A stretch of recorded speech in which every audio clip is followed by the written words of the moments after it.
ਇਹਦੇ ਨਾਲ ਹੀ ਉਹ 75 ਹੋਰ विकास कार्य स्टेशन का हाल ही में उसको पुनर्विकसित किया गया है और उसका निरीक्षण करते हुए प्रधानमंत्री नरेंद्र मोदी, ये तस्वीरें आप जालंधर से देख रहे हैं, बेहद महत्वपूर्ण और शक्तिशाली तस्वीरें। मैं इस लिहाज से भी कहूँगा कि 75 रेलवे स्टेशन हैं जिनका कायाकल्प किया गया है और प्रधानमंत्री ने उन सब का उद्घाटन किया है, उसको राष्ट्र को समर्पित किया है और ये हाल में ही इसको पुनर्विकसित किया गया है। जालंधर कैंट रेलवे स्टेशन का और उसका प्रधानमंत्री ने जायजा लिया। एक तरह से पूरे स्टेशन को पर चहलकदमी की और किस तरह से सुव्यवस्थित तरीके से, यह कहा जाए कि अत्याधुनिक रूप से विकसित किया गया है ये रेलवे स्टेशन। इसको इन तस्वीरों के जरिए भी आप देख सकते हैं, जो एक बारगी में देखने से ऐसा लगता है कि आप किसी एयरपोर्ट पर आ गए हैं, लेकिन ये एयरपोर्ट नहीं, जालंधर कैंट रेलवे स्टेशन है। और एस्केलेटर्स की सीढ़ियों पर अपने रेल मंत्री अश्विनी वैष्णव के साथ चर्चा करते हुए, तो कुल मिलाकर जो रेलवे की परियोजनाओं के कायाकल्प की जिसकी हम चर्चा अभी थोड़ी देर पहले कर रहे थे, जिनकी हम चर्चा कर रहे थे, वो आपने देखा कि किस तरह से वो जीवंत होता हुआ वो सारा सपना जो सरकार ने प्रधानमंत्री नरेंद्र मोदी की अगुवाई में देखा था, उसको हकीकत में किस तरह से तब्दील कर रहे हैं। और रवनीत सिंह बिट्टू जो स्टेट मिनिस्टर हैं रेलवे, वो भी साथ में मौजूद हैं। अश्विनी वैष्णव रेल मंत्री वो भी मौजूद हैं और प्रधानमंत्री नरेंद्र मोदी ने न सिर्फ वहाँ मौजूद लोगों को का अभिवादन किया, अभिनंदन किया, बल्कि इस रेलवे स्टेशन का निरीक्षण भी किया, अवलोकन किया।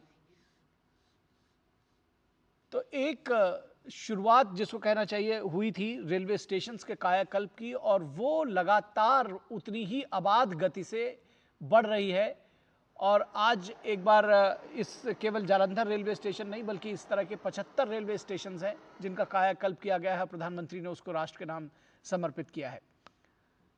तो रेलवे के क्षेत्र में जिस तेजी के साथ में, जिस स्पीड के साथ में, जिस स्पीड और स्किल की बात जब प्रधानमंत्री करते हैं, तो जिस स्पीड के साथ में कायाकल्प किया गया है, एक वक्त ऐसा था कि तमाम रेलवे लाइंस ऐसी थी जिनका दोहरीकरण नहीं हुआ था। अब तमाम जो प्रमुख रूट्स हैं वो सारा उनका दोहरीकरण किया जा चुका है। विद्युतीकरण की अगर हम इलेक्ट्रिफिकेशन की बात करें, अभी एक आंकड़ा हमारी थोड़ी देर पहले जो चर्चा हो रही थी उसमें आ रहा था कि 1925 में रेलवे के इलेक्ट्रिफिकेशन का काम शुरू किया गया था। जब अंग्रेज इस देश में थे, अंग्रेजों की ने शुरू किया था 1925 में, और 2014 तक, आज़ादी के इतने वर्षों के बाद तक भी केवल 30% लाइनें जिनका विद्युतीकरण हुआ था, इलेक्ट्रिफिकेशन हुआ था।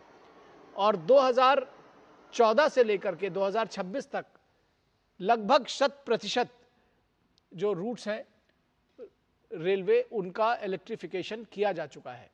इसी तरह से दोहरीकरण का भी काम बहुत तेजी से किया गया है। और स्किल की बात करते हैं तो यहाँ पर ट्रेन्स लगातार जिस तरह से आगे जा रही है, फिलहाल आज जिस महत्वपूर्ण ट्रेन की बात करें तो गुरु रविदास वंदे भारत स्लीपर ट्रेन जो कि अमृतसर से वाराणसी चलेगी, उसका आज यहाँ पर उसको हरी झंडी दिखाई जा रही है। और वो बेहद महत्वपूर्ण इस लिहाज से भी है कि रवदसिया समाज के एक बहुत बड़ा वर्ग ऐसा है जो रैदास जी के जन्मस्थल वाराणसी तक जाता है और वहाँ से आते हैं तमाम तीर्थ, जो